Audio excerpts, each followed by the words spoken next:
Hello and welcome to Wait, It Gets Better, the improvisational storytelling podcast, where every week we serve you up hot and ready stories fresh from the oven. I am, of course, Levi. I'm Reed. And I'm Seth. And we are here to serve you up a fresh story, or the continuation of a fresh story. This is episode 2 of our leading story. Seth, you have a slight what's it called? Synopsis. You're going to run us through how it's going so far? Yeah, I'll run us through how it's going so far. So to start it out, Levi, you had Pantheon.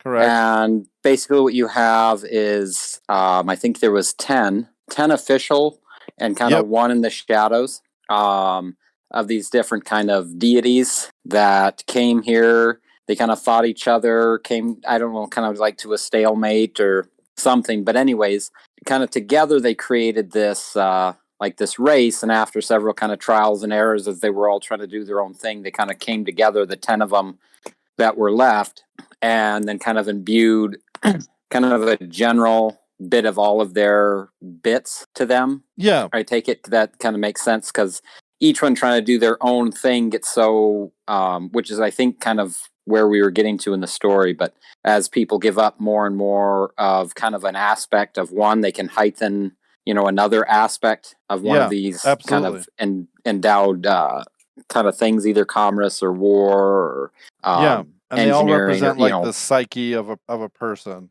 Yeah. And so each of them kind of set up in like these main hubs. Like if it was like our world, it would be, like commerce, maybe commerce kind of one would be like on Wall Street, kind of like the bull and bear is. Right. Yeah, absolutely. Kind of. And each of these statues, they are these, these gods, these beings, but they've kind of turned to stone because they've imbued so much of themselves into, this kind of race that they created. But each of the statues has like their hands. One is like offering out, like they're asking for alms. And the other one is like, I would imagine, like pinced together, like they're holding something, offering it to someone. Yeah. No, exactly. And so kind of in general, you have like if you go up and like touch the one as if you were to like give alms to them, it'll take a little bit of that away from you, kind of like giving an offering to them. And if you touch the other one, you gain a little bit of that aspect or quality heightens. So that's kind of how that is. And you've got all the different sects of people and different, stuff that kind of follow different ones. And then they kind of some of them will kind of give up more of their idea of commerce, so they can heighten or take more from like the god of war to be more tactical and aggressive and stuff like that. Or vice versa, depending on what their field is, either with like naval, what's that called? Sailing, navigation of the oceans, stuff like that. So there's always kind of some ebb and flow. And then you have kind of this 11th one, kind of this kind of dark figure kind of off to the side that, kind of isn't. A lot of people say, oh, that's a myth or fairy tale. And some people take it more seriously and some people don't. And it's, but no one really has a statue of him or not. But, he's kind of out there and kind of on more the sinister side of things. Right. Kind of the idea that like this is where evil came from, that he himself was the evil one, and so he spread himself out, and this is where like and since they don't know where his statue is, you can't like parade everyone through to take all the evil away, so it's just kind of always in the mix regardless. That's kind of the thought process I had with that. And then we got the economic system. So kind of with how this is it's kind of a post-scarcity environment. It's like a central, I wouldn't say quite like it'd be like a cashless society. Right. But not quite, I don't think like a social credit system, but almost to that point, I would think, where, everyone, there's not really like a monetary value, but like an output value given to kind of what you've produced that kind of builds society. And so kind of in doing that, kind of when something like that's instilled, like kind of everyone produces something so that they can get their piece of the pie to keep, kind of, flatlined. But I would say one of the fallacies with it, like, so if you're a doctor, a doctor's paid, and it's not like they have a monetary thing, but if a doctor's being paid $10 an hour and a a bus driver, not picking on anybody here, but a bus driver is paid $10 an hour, right? Do you think you're going to go for the extra schooling to become a better doctor, or just go drive a bus and get your time in, right? And so like kind of a lot of innovation, or kind of striving to kind of innovate, produce more, do better in a general sense has kind of hit a stasis. Everyone has just about everything they need. They produce, their function in society. They get, their place, and it's kind of right. through like a central kind of accredited and debited system, where they have information on everybody. So that's why it would be like a social credit system, right, Reed? Yeah. Kind of. But the flip side of that is you have like a black market, and they kind of deal in tech, drugs, psycho enhancements, different things that are kind of like a trade and barter system that kind of pushes some of the innovation on kind of the down low or behind the scenes. Right. Where then it's kind of the cutting edge of, different enhancement kind of psycho drugs that might, enhance kind of like what you want to produce and do things, or special apps to kind of get around different corners, or to access different, different stuff. And so kind of this cutting edge to kind of on the down low and the back burner kind of, you got the kind of shaking and moving going on with kind of a black market thing that's not official, but it's, most everybody's kind of aware of it and kind of, deals with it. And it's, I don't think, connected to the monetary system. It'd be more like a barter thing. So you might trade, one enhancement kind of technology for some of the psycho drugs, or some of the psycho drugs for, a bit of technology that, might do something, or, kind of back and forth. Does that sound about right, Reed? Yep. All right. And then I had something based on a book I'm reading.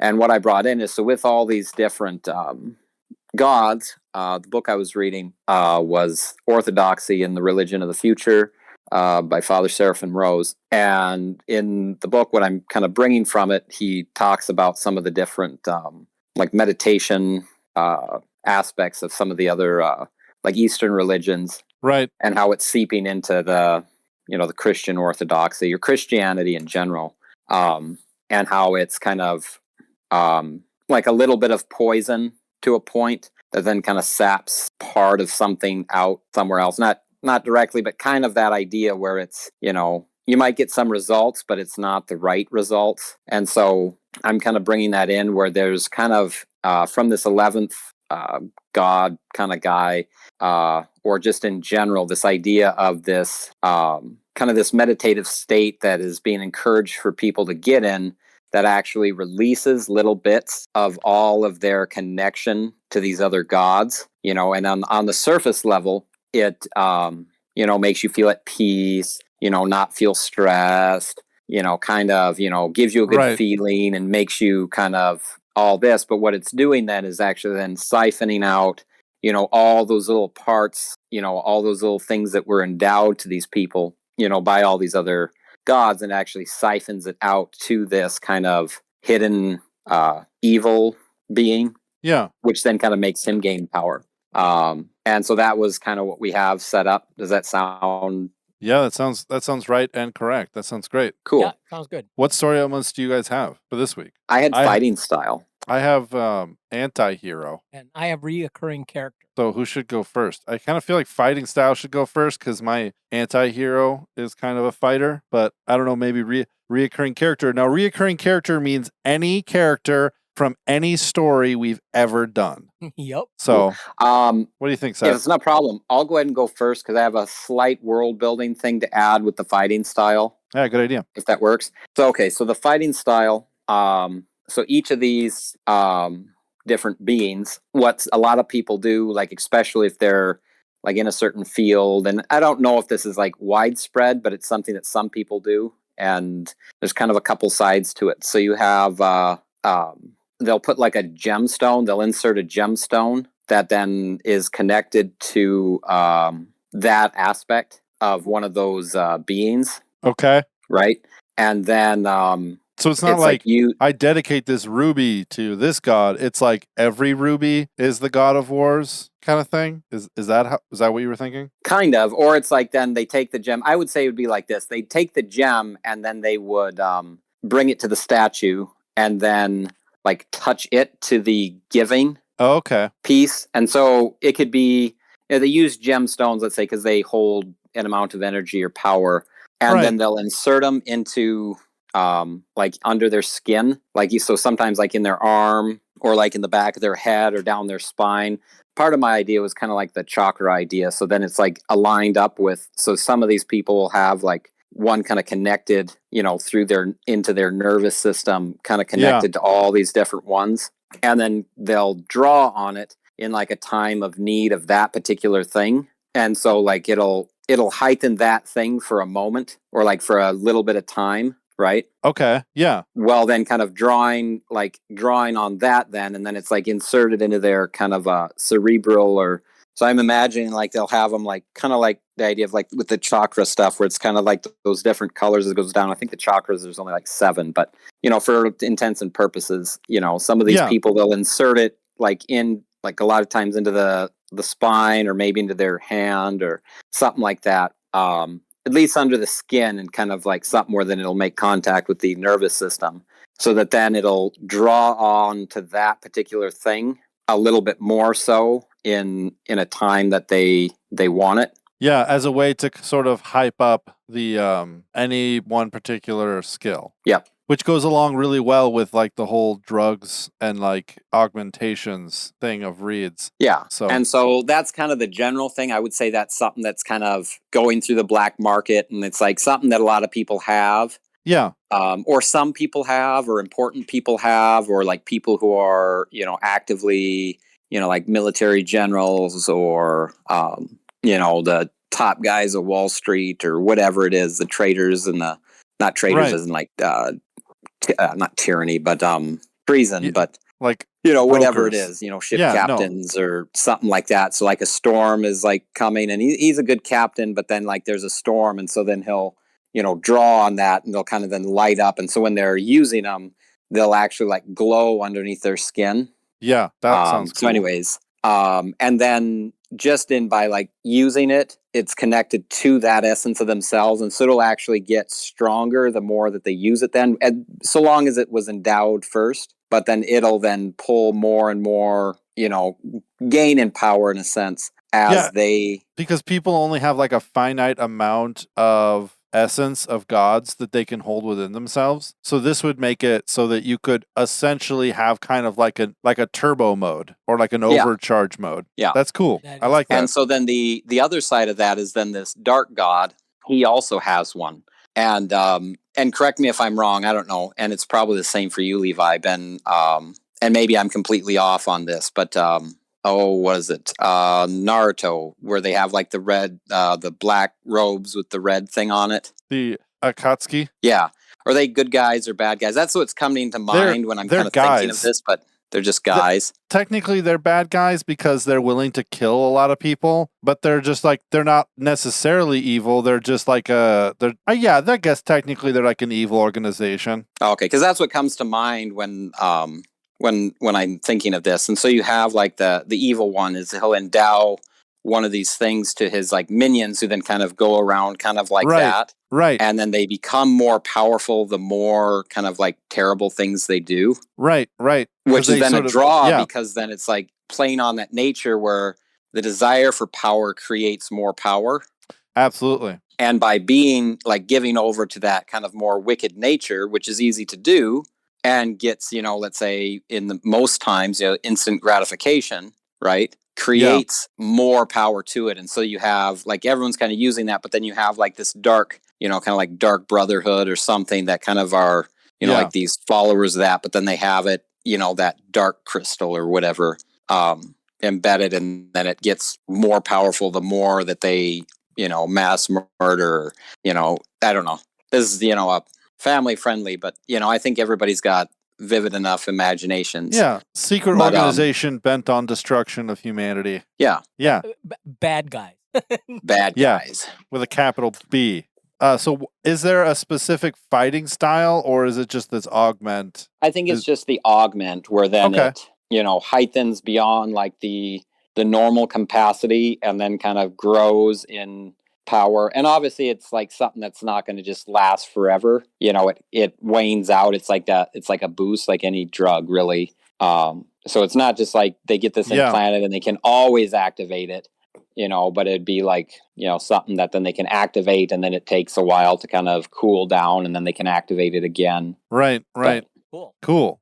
I think this is real. Can I go next? Yeah, absolutely. This is really funny because it's just really funny. And for those of you out there that think that we coordinate this ahead of time, I'm just going to give you some real fodder for this. But I swear, this is absolutely just serendipitous. The reoccurring character that I have is from a story we told, I think, last March. And actually went cool. 5 episodes, and it was called Sci-Fi Chakra. Sci-Fi Chakra? Yeah. Oh my gosh. Yeah. And my character is Landon. He's the wise old man, and he is the uncle of one of like the I don't know what how you term the organizational style, but he's associated. I called it the statue Bacchus, the god of the Roman god of wine and fertility and all that. And Landon, if you remember, he was a wise old man, and he was uncle of the chief of the clan back then. But he is particularly gifted in the cultivation of what we called especially blue. It was a fruit, a berry whose luscious juice, when fermented, is really highly sought after. And this is the people associated with this statue are like known as vintners and distillers. Yeah. And Landon studies these fruits and has found to have captured the art of distilling a potion that yields hyper focus. So I'm just like dropping right into Seth's story. I think it's really funny. But anyway, this is Landon, and he's from one of our old stories. So that's so great. Yeah, that's so great. Now we'll say that this is Landon completely devoid of the other story. He's the same character. It's just different timelines. Well, what do you think? It could be. We could, haven't. There's nothing we've told in this story so far that would preclude him from being the same guy. Gotcha. Yeah. So what you're saying is that everyone listening and ourselves will need to go back and listen to that one. Yeah. And it's 5 episodes. It's a great story. Did you listen to it? No. But I've got a whole entire page of notes just on Sci-Fi Chakra. So that's so great. Yeah. So I want. I guess I'll just talk about mine, because it'll be a bit of world building as well. Okay. And then if anyone has any, like, where do we go from here thoughts, then we can go. We're only 21 minutes in, so we're doing so good. So here's the thing. Up in the mountains, there are these villages, and they are kind of remote from each other. And while the world is kind of a post-scarcity thing, these villages vie for control of mines and valuable resources like livestock and things. And it's really interesting because they have all the modern conveniences that a person could want, but they're so remote that it's sort of difficult to just like next day air them some extra food, and so there's like 10 of them, and they all kind of fight again. They've been fighting for a while against each other, and they're kind of half incorporated into the sort of bigger governments of the world, but they're not like really incorporated in. But they have very valuable mines, gem mines especially, which is becoming more and more valuable asset to have. And so they have decided to settle their differences via armed combat, like a friendly game.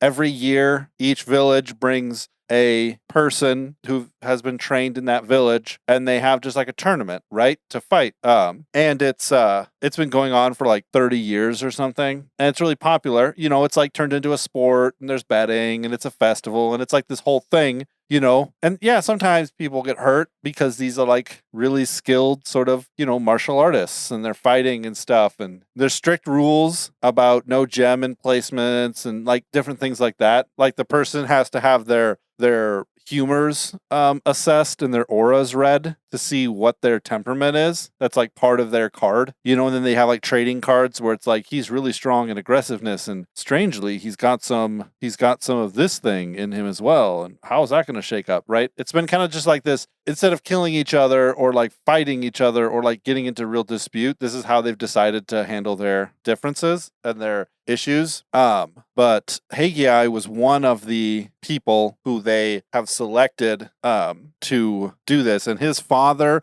Well, he was selected because his father was also selected. His father held the village that he's from. It's not really a village. It's more of like a town or a city. Held the title, which made it so that they held the property rights, the mineral rights for all the mines for like the last like 10 or 15 years, you know? And so he's completing his training to be basically compete the next time. And there's a lot of underhanded things that happen. Like he gets pounds of these gems ground up and then forced into tattoos all around his body so that they don't glow. His whole arm just kind of like dull shimmers as a way to hide it, but he has like more than probably almost anyone else. One of the things about being in this village is they have a really high tolerance to, they can hold a lot more than, there's some legends that say that this is where like people began. Like, this is like the cradle of civilization. But the problem is, this isn't the story. The story is that he loses his first fight, right? He loses his first fight to Belleron, the village that's kind of around the mountain face. And in his shame, he goes and hides, and he gets approached by an individual who asks him if he wants to repurpose all of his rage and power, because now that he has lost, they're never going to choose him again. His entire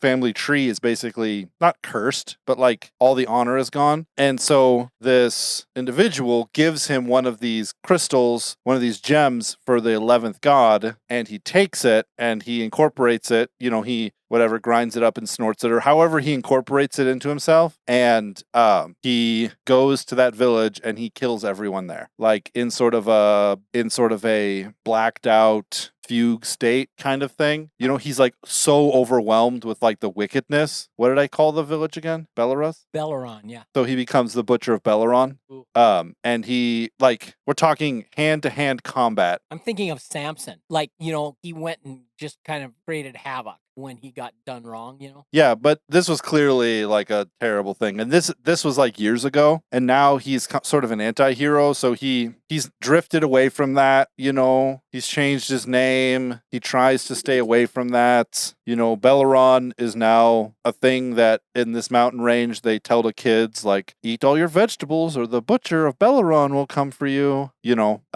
it's a terrible thing, you know, and he kind of lives in this space of like kind of in this place that like Jean Valjean was, like, I'm a terrible person, but I didn't really deserve this terrible lot I've been given, but I still kind of am to blame, but I'm really not, but I am a little bit, you know? And so he's the anti-hero. He defends what's right, but he also beats up people who like insult him, you know? And he has a really specific set of abilities. Like, he can take on vast quantities of this aspect. You know, he trained under monks who would like meditate and open up the warehouse of humors in their bodies so that they could take on mass quantities of these gods. You know, he can do that, and he has a lot of it, but his psyche's kind of astray now because of this kind of. It's like if someone were to like say, here, take this shot of this alcohol, it's evil. And it's like you take it, and it's like that's like such a high concentration that you just do something evil.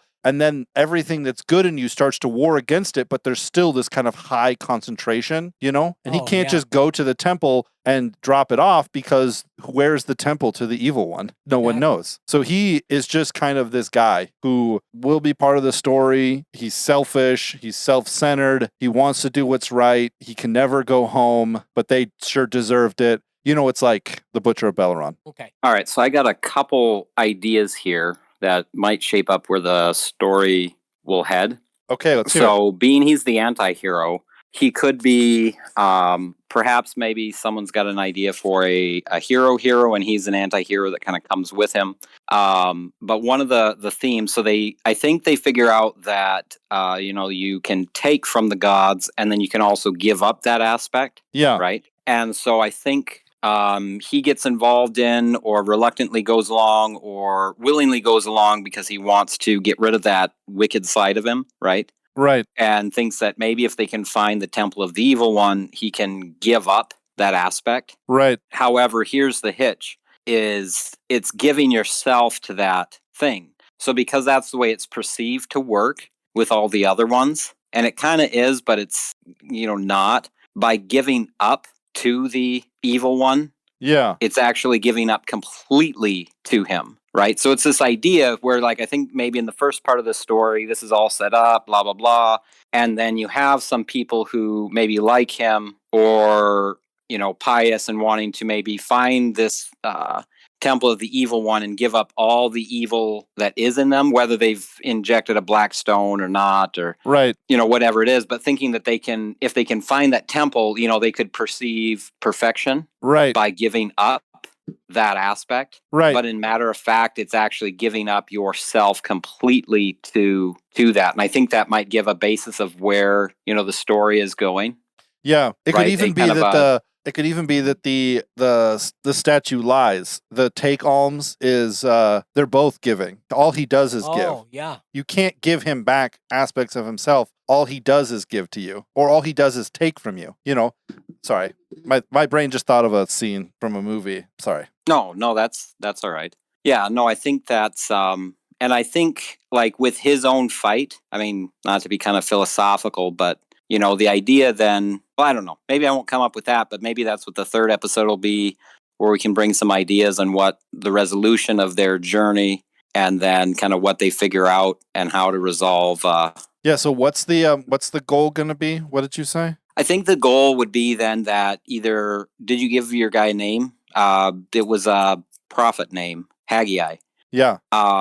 Him, and then let's say a group of people that, all for different reasons. I would say maybe one of them is like, would that be kind of like, I don't know if narcissistic would be the right word, but like, where it's like, if I can just, I'll let go of if we can find the temple of the evil one, right? And then we give up, that evil aspect. You got people like Haggai, or maybe there's someone else who's done, something. Maybe there's someone else that, unlike Haggai, who's got it kind of like infiltrated through his system, like you said, like snorted the thing or whatever. Right. Maybe someone's got one of these black stones, or, and they're trying to, get it taken out, or, for maybe, like, I don't know, like a quartet idea where then they're, all kind of going to try to find the temple, for all their own reasons, to then, give something up. And maybe one of them is actually trying to find it because they, are trying to serve the guy more. And so he's kind of, trying to bring these guys along, and maybe he's getting, I'm thinking of like The Stand, right? Where, a bunch of them are traveling and they're all getting those dreams. Right. And then, some of them are, they're all getting the bad dreams, but then the one or two of them that are given over to the dark man, are kind of lying about the dreams that they're getting or not getting, as they kind of play along with the group as it goes. And then there's the scientists who want to prove. There's the scientists who want to prove that it doesn't exist, and there's the religious people who want to say no 11th exists at all, or if it does, we need to know about it. Lots of stuff. Yeah, so I think you've got a group of, I don't know, maybe 5 or 6 people eventually that are kind of all together for a slightly common purpose, but all for different reasons. Yeah, absolutely. And then that's, kind of where they're going, and they all want to figure this out for their own reason and, get there and, figure it out. Yeah, we're going to make the 11th, not the 11th, are we going to make the villain this 11th guy, or is it going to be like a cult leader? I think the villain would be the 11th guy, and then the villain's sidekick would be probably one of the people in the group that have the nefarious, intentions. Yeah. Part of this makes me think of all the scenes, like coming up to the cave entrance, makes me think of all the scenes from the Wheel of Time when anyone's at the boar, Oh, yeah. It's like terrible and difficult, and like all of reality is kind of being warped. Time is you warped. know, and the dark one like speaks straight into your mind, and for the Forsaken, it's like beautiful and kind of like euphoric to hear his voice, but you know, it sounds like it's probably like actually really painful and bad, you know? And it's like, is this it kind of sounds like it's like really radioactive. I have that kind of picture, you know. It also makes me think like I have these like pictures in my brain. It's like kind of semi Lovecraftian, you know, kind of crawling through a cave and seeing like a hand like buried in rubble with like half of a face buried in rubble. And there's like two hands, you know, and at first it looks fine, but then like the hand and the face look wronger and more bad and more difficult. I don't know. I get these pictures in my brain. There's an AI making AI images in my mind sometimes. Can't get them to stop. And Oh wait, no, 5G. that's called this just call it imagination. oh yeah, that. Oh, Yeah. Well, great. Do we want to call it good for today, or anyone else have any cool world building stuff?